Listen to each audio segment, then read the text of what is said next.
Hello students. तो हमें F of K is equal to 2 के लेस देन 0 और पॉजिटिव नंबर है के का तो 1/2 के, जब के की वैल्यू इवन है तो, और 1/3 के की वैल्यू ऑड है तो इसका हमें जेड ट्रांसफॉर्म जो है वो फाइंड आउट करना है। तो इसके सॉल्यूशन में हम by the definition of Z transform, तो ये जेड ट्रांसफॉर्म का डेफिनेशन आपको जो समेशन के फॉर्म में है तो अच्छी तरह याद होना चाहिए। तो ये Z transform of F of K is equal to हम कैसे लिखते हैं, summation K is equal to -minus infinity to +plus infinity F of K Z raise to क्या हो जाएगा, -के हो जाएगा। फिर इसके बाद जो वैल्यूज़ है निगेटिव वैल्यू के लिए ये है और पॉजिटिव वैल्यू में भी फिर इवन वैल्यू के लिए ये सीक्वेंस है और ऑड वैल्यू के लिए ये सीक्वेंस है।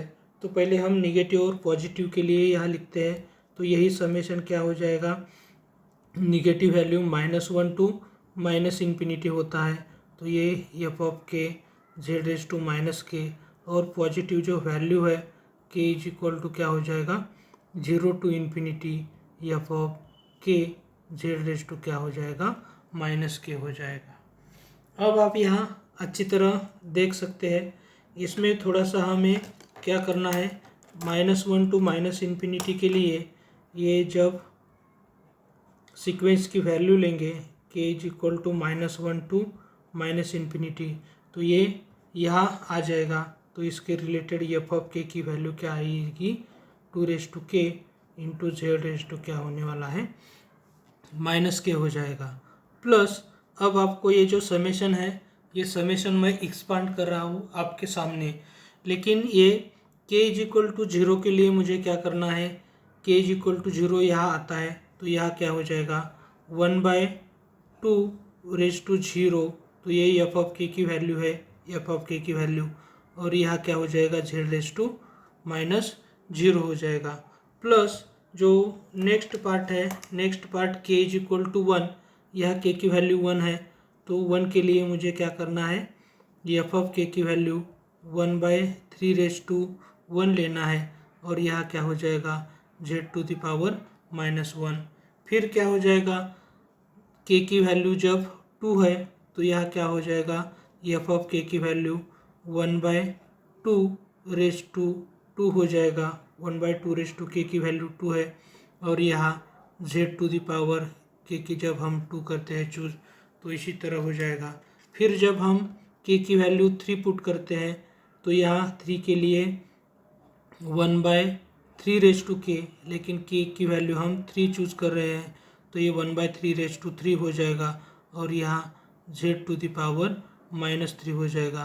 प्लस फिर ये जो नेक्स्ट टर्म आने वाली है तो ये क्या हो जाएगा, के की वैल्यू 4 के लिए, तो ये 4 के लिए यहाँ क्या करना पड़ेगा मुझे 1/2 रेज टू 4, और जेड रेज टू क्या हो जाएगा -4।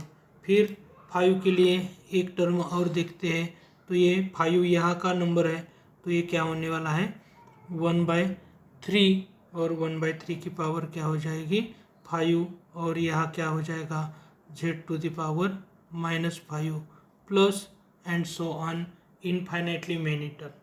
तो यह इनफाइनाइटली टर्म है, लेकिन ये इस तरह हमने ये पॉजिटिव समेशन के लिए लिया है। अब आप यहाँ देख सकते हैं ये जो पार्ट है summation K is equal to -1 to -minus infinity के लिए, तो यहाँ मुझे क्या मेंटेन करना है, निगेटिव पावर मेंटेन करना है। तो ये 2 रेज टू के हम 1/2 रेज टू के ऐसे लिख सकते हैं, जेड रेज टू ये के, प्लस ये जो पिंक कलर के एलिमेंट हैं इवन नंबर के रिलेटेड है तो यही हम लिखने की कोशिश यहाँ करते हैं। तो ये क्या हो जाएगा 1/2 रेज टू 0 1 हो जाएगा, और जेड रेज टू -0 भी ये 1 होने वाला है। तो ये टर्म मैंने यहाँ लिखा है। ये फिर आप यहाँ देख सकते हैं 1/2 रेज टू 2 है और जेड रेज टू -2 है, तो ये थोड़ा सा हम सिंप्लीफाई आपके सामने कर रहे हैं। तो जेड रेज टू 2 हो जाएगा डिनोमिनेटर में आने के बाद, और ये 1/2 का भी पावर 2 और डिनोमिनेटर में आने के बाद z का पावर भी 2 हो जाएगा। तो यही हम कैसे लिख सकते हैं 1/2z की पावर 2। फिर ये आप टर्म देख सकते हैं z की पावर डिनोमिनेटर में आने के बाद 4 और ये 1/2⁴। तो यही हम 1/2z का पावर 4 ऐसे इन्फाइनेटली मेनी टर्म्स यहाँ प्रेजेंट है। तो ये पिंक कलर के एलिमेंट के रिलेटेड ये सीरीज़ आ जाएगी आपकी। प्लस ये जो दूसरा सीरीज है इसके लिए हम किस तरह टर्म्स लेने वाले हैं। अब आप यहाँ देख सकते हैं 1/3 इंटू z⁻1 है। तो यही क्या हो जाएगा z⁻1 डिनोमिनेटर में आ जाएगा तो 1/z हो जाएगा। तो यही जो टर्म है 1/3z ये फिर कैसे लिख सकते हैं 1/3z क्या हो जाएगा 3 हो जाएगा। यही फिर क्या होने वाला है 1/3z⁵ plus infinitely many terms यहाँ होने वाले हैं। तो ये आपको अच्छी तरह समझना है। फिर इसके लिए ये जो सीरीज़ है ये हम k is equal to -1 to ∞। अब यहाँ यही हम कैसे लिखने वाले हैं ये z/2⁻k ऐसे लिख सकते हैं। अब इसके लिए भी थोड़ा सा हमें पावर यहाँ 0 है 2 है 4 है, लेकिन ये जो एडजस्टमेंट हम किस तरह करने वाले हैं आपको देखना है। 1 प्लस यहाँ क्या करने वाले हैं 1/2z का स्क्वायर और उसके स्क्वायर का पावर यहाँ 1 लिख रहे हैं। और ये जो टर्म है फिर हम यहाँ 1/2z का स्क्वायर और इसके पावर का और स्क्वायर ले रहे हैं। इसी तरह इनफाइनेटली मेनी टर्म्स यहाँ लिखने वाले हैं।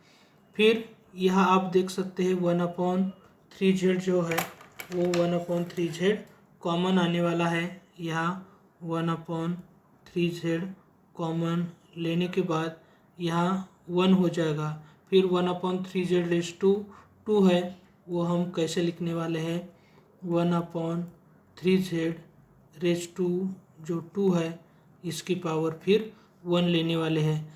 जैसे कि 1/3z कॉमन आया है तो ये 1/3z⁴ होने वाला है। और ये 1/3z⁴ फिर हम कैसे लिखने वाले हैं 1/3z का स्क्वायर और उसका और एक स्क्वायर प्लस ऐसे इनफाइनेटली मेनी टर्म्स यहाँ होने वाले हैं।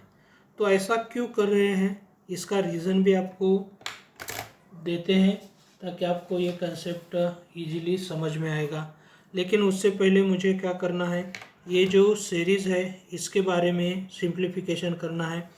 तो ये k is equal to -1 to ∞ के लिए यहाँ आप देख सकते हैं मैंने निगेटिव पावर क्यों मेंटेन की है यहाँ भी आप देख सकते हैं।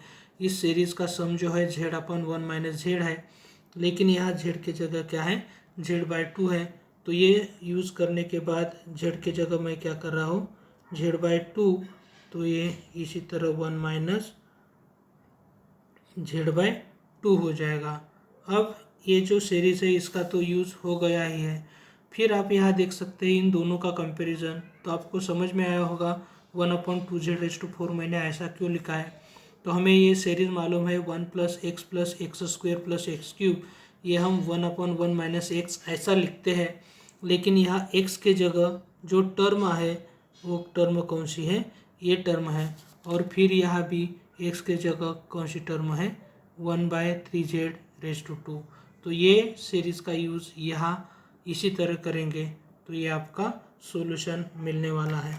तो किस तरह ये सॉल्यूशन मिल जाता है आप यहाँ देख सकते हैं। ये 1/ क्या हो जाएगा 1 माइनस ये क्या हो जाएगा 1/2z⁻2 हो जाएगा इसका सीरीज़ का सम, प्लस ये 1/3z है ही इंटू क्या हो जाएगा। फिर ये जो आइडिया है वो यूज़ करेंगे तो 1 - 1/3z उसका स्क्वायर। इसी तरह ये जो सम है ये सम आपका होने वाला है। फिर आपके सामने यहाँ सिंप्लीफाई कर रहे हैं तो ये जो टर्म है इसमें क्या हो जाएगा, it is equal to a Z by 2 upon ये क्या हो जाएगा 2 माइनस जेड अपॉन 2 हो जाएगा, प्लस इसका सिंप्लीफिकेशन मुझे करना है तो इसके सिंप्लीफिकेशन के लिए क्या हो जाएगा 1 अपॉन 1 माइनस इसका जो स्क्वायर करेंगे तो ये 1 अपॉन क्या हो जाएगा 4 जेड स्क्वायर हो जाएगा। ये आप अच्छी तरह देख सकते हैं। फिर ये जो नेक्स्ट टर्म है तो ये 1 upon 3 Z as it is और इसी का स्क्वायर जो है वो क्या हो जाएगा, ये 1 माइनस 1 अपॉन क्या हो जाएगा 9 जेड स्क्वायर हो जाएगा। तो इसी तरह आपको एकदम सिंपल तरीके से ये जो सिंप्लीफिकेशन है वो करना पड़ेगा। फिर आप यहाँ देख सकते हैं ये जो z/2 अपॉन ये जो टर्म है इसमें डिनोमिनेटर की टर्म ये दोनों कैंसिल होने वाले हैं और फिर इसके बाद ये जो सिंप्लीफिकेशन हो जाएगा वो z/2 माइनस जेड हो जाएगा। प्लस आप यहाँ देख सकते हैं इसमें ये जो न्यूमरेटर 1 है ही इसमें एलसीएम लेना है तो ये 4z स्क्वायर माइनस 1 अपॉन क्या हो जाएगा 4z स्क्वायर प्लस यहाँ ये जो 1 अपॉन 3z है इसमें फिर जब हम इसी का एलसीएम लेंगे तो 9z square minus 1 upon 9z square होने वाला है। फिर जब ये जो पार्ट आप देख रहे हैं इसमें कोई दिक्कत नहीं है तो z/2 माइनस जेड तो होने वाली ही है। फिर इसमें जो सिंप्लीफिकेशन हो जाएगा तो ये 4z स्क्वायर क्या हो जाएगा न्यूमरेटर में जाएगा और डिनोमिनेटर में 4z स्क्वायर माइनस 1 हो जाएगा। प्लस जब हम ये जो है term 1/3z as it is और इसी का simplification 9z square upon 9z square minus 1 हो जाएगा। अब हमें ये अच्छी तरह एक लाइन में जो है सॉल्यूशन आने वाला है, it is equal to z/2 minus Z plus इसमें तो कोई दिक्कत नहीं है 4z square upon 4z square minus 1 यहाँ का 3z और यहाँ 3 और एक z कैंसिल होने वाला है प्लस यहाँ क्या रहेगा 3z न्यूमरेटर में रहेगा और डिनोमिनेटर में 9z स्क्वायर माइनस 1 हो जाएगा। तो ये जो z ट्रांसफॉर्म है आपका, ये जो सीक्वेंस है इसी का z ट्रांसफॉर्म हो जाएगा।